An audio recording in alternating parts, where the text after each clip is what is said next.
My name is Polo Hernández Cuevas. I teach at North Carolina Central University. I specialize in the African heritage of Mexico. Much has been written about the African heritage of Mexico, although we don't know much about it. But the difference of what I do is that I approach the subject from an African-centered perspective. This perspective I learned from Dr. Molefi Asante's book on Afrocentricity, and of course other colleagues such as Dr. Ian Smart, Dr. Marvin Lewis, and Richard Jackson, who was the one who studied literature since the 16th century. I've looked at literature, I looked at theater, I looked at cinematography, I looked at popular culture, religion, and other cultural sites. My aim has been to recover the memory in a place where we are invisible. Africans and Afro-descendants were convinced throughout the centuries that we did not exist. When Mexico was conceived as a modern nation in the 19th century, the people were told that we were all mixed breeds, that we were a part European and mostly indigenous, and that the very little bit of African genes that we had disappeared through this mixing. Interestingly so, the reason given was that African genes were recessive. So the idea that in Mexico there is no African legacy has been my lifetime challenge, to prove that Africa is in the daily routine of Mexicans, not only Mexicans who look black, but also Mexicans who look white. Africa is more than a color. Africa is more than a race, particularly now that we know that races don't exist.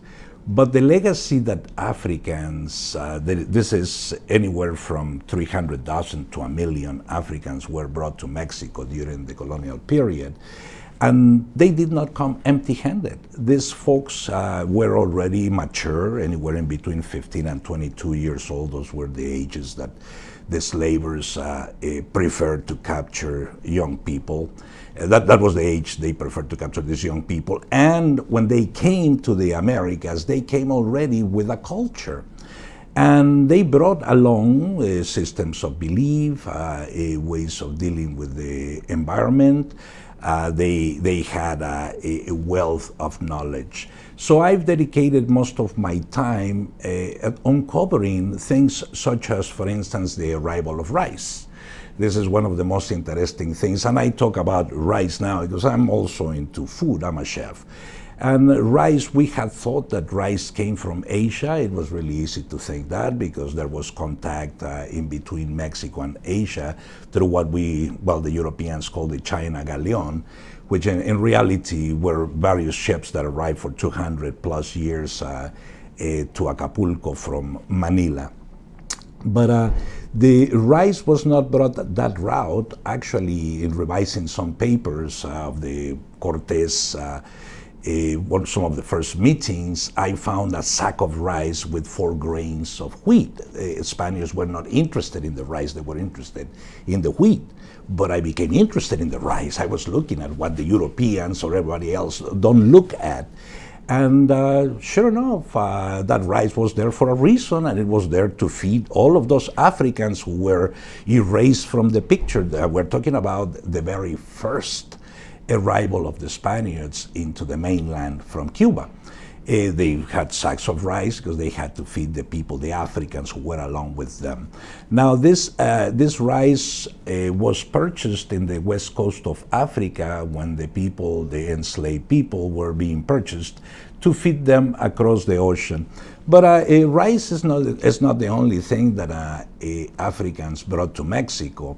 Some of the drinks that we have, the national drinks, 3 national drinks, are teas made from what is called Jamaica, which is known as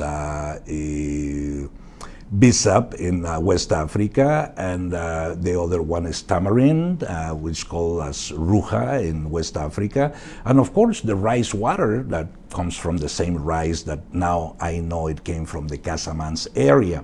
But what's really interesting is that not only our drinks, not only the rice, but even the way we serve the stews reveal a very deep African imprint in our culture as well. So in general, that is what I have dedicated my life to rediscovering our African heritage and making that heritage visible for Mexicans and everyone outside of Mexico. This is very important in a time of global interchanges.